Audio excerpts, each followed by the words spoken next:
Okay, let's jump into the slides. First slide says entering campaign mode, and that's because I firmly believe we should think of our work all the time as a campaign, that we are in campaign mode and all that comes with it. So with any campaign, it is 24/7. Every moment is a news moment. Every moment is a media moment. And with a campaign, as we'll talk through these 12 M's, come with it the requisite opportunities, but also challenges. But like any presidential campaign or political campaign, let's mirror what they do in campaign mode, because that is the competition that we're faced with when we're going to look at some of these ad images that I'll have in the subsequent slides.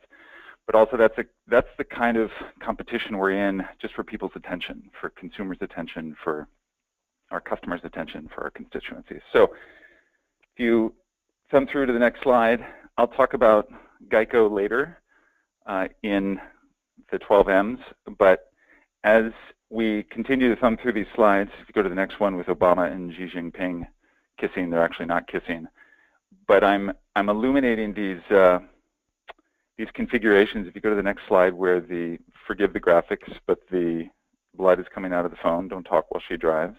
If you go to the next one, in terms of danger, sexual predators can hide in your children's smartphone. If you go to the next one, where it's a three-dimensional car crashing into a truck. If you go to the next one, a kid holding an AK-47 in terms of what's been banned in America's high schools. If you go to the next one, blood dripping out of the suitcase.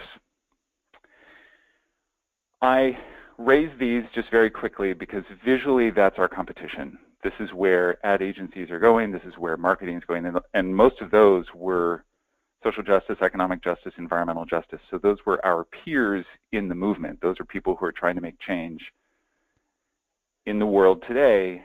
And if we're going to compete with those, how do we mirror that within a city? Now, granted, we don't have the kind of budgets that a lot of those organizations have. So I'm not suggesting in the 12 M's that we spend $50,000, $100,000, $200,000. A lot of this stuff we can do pretty cheaply. But I raise those images because that's the competition that we're faced with. So let's rise to that challenge and execute accordingly. So if you go to the next slide, it says 12 M's, and that introduces our 12 M's. And we go to the first one, messages, and go through to the next one where you see a $, stethoscope, and the NSA. So you've heard, for those of you who've been in any of my workshops before, I prioritize this all the time, and I will do it until I die, because we have a tendency to often lead with a moral imperative or an environmental frame, an environmental message, or some assumption that the audience holds the same kind of ethic that we do when it comes to stewardship or taking care of the planet for the next generation, or children's children, or children's children's children. Those are all moral messages, some religious, some not, some ethical. And I try to stay away from those only because I think that targets a subset of any audience versus the three we're looking at, economic, health, and security, which have a broader reach.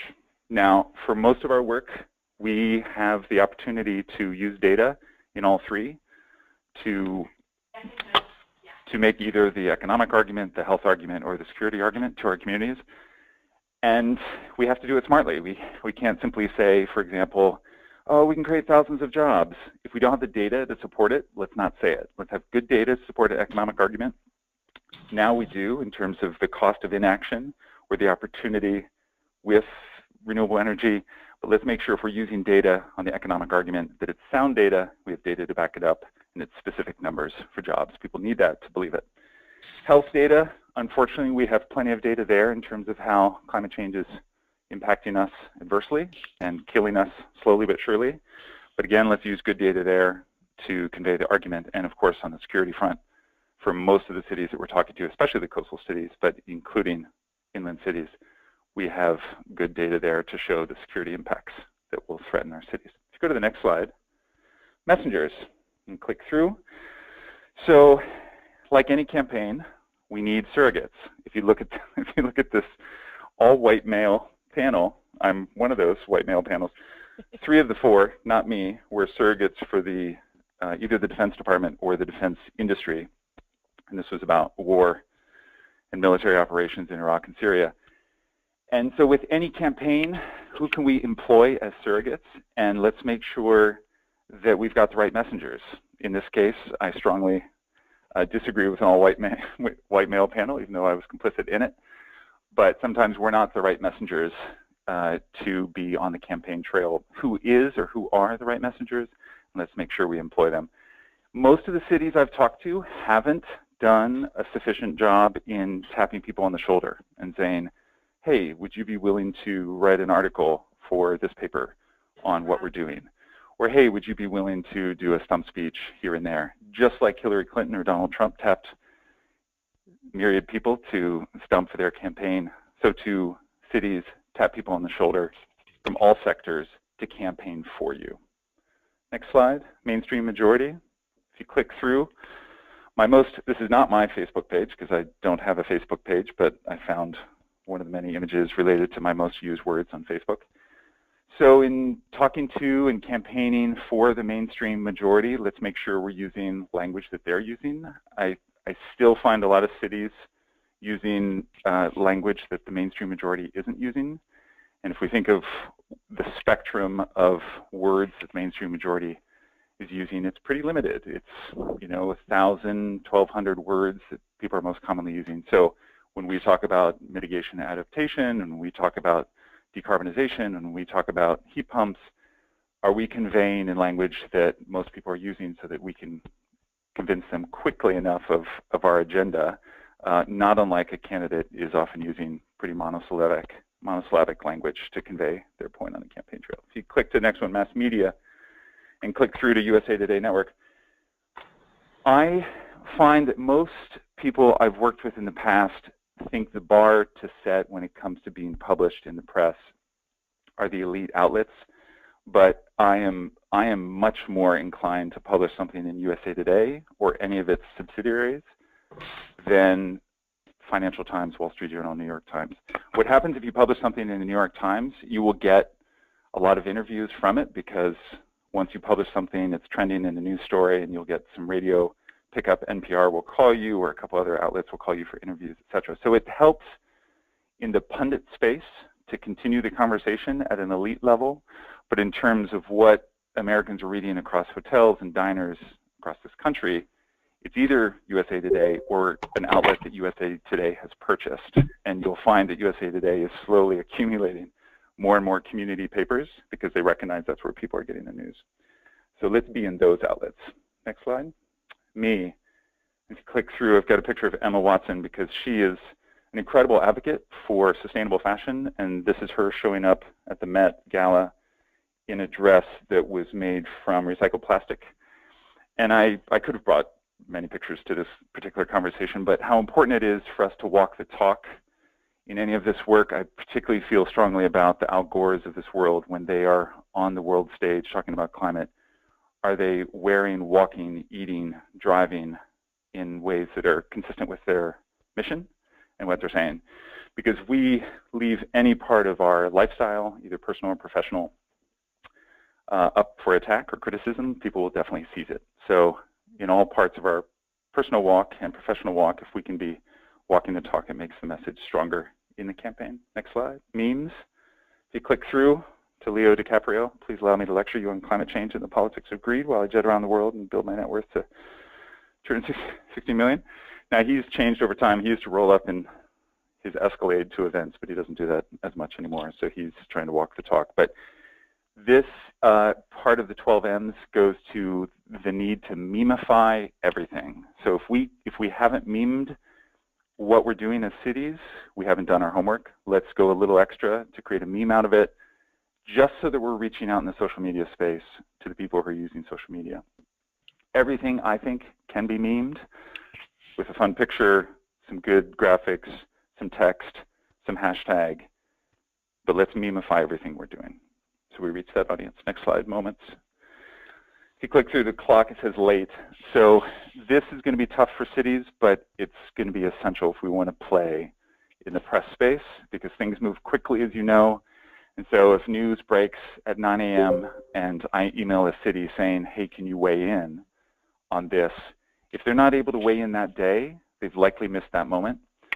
So thinking about how you can tee up your city talkers, either city staff, the mayor or other, or surrogates that you've tapped, to respond immediately within the news cycle, within the day, increases our chance of being printed in a story or published in a story or included with a quote in a story 100-fold. So thinking about how we can respond within the day as much as possible. Next slide, momentum.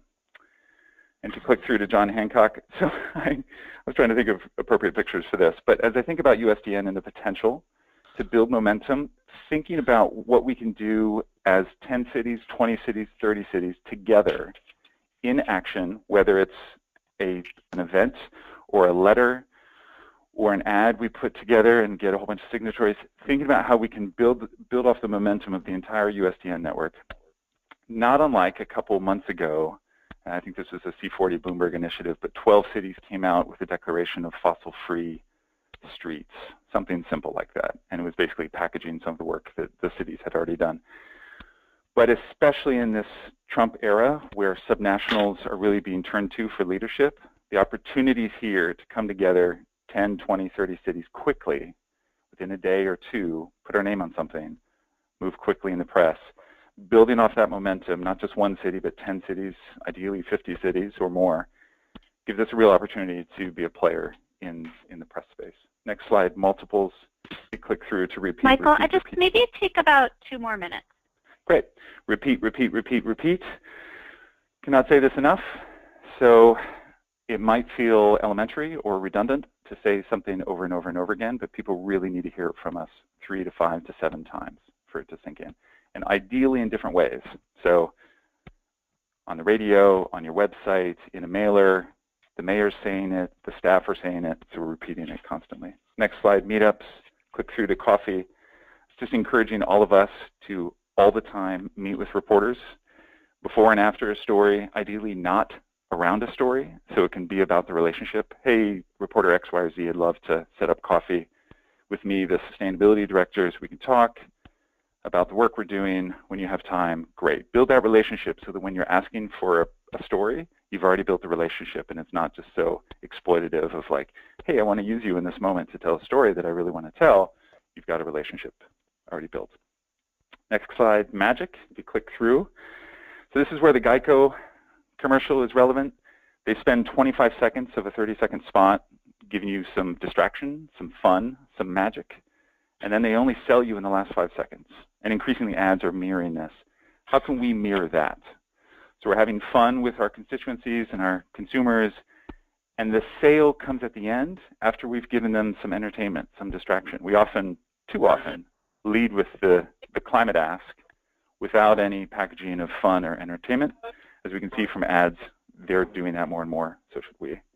Last one, mimicry. If you click through to the walking stick, that's really only engaging in activity that we're willing to do.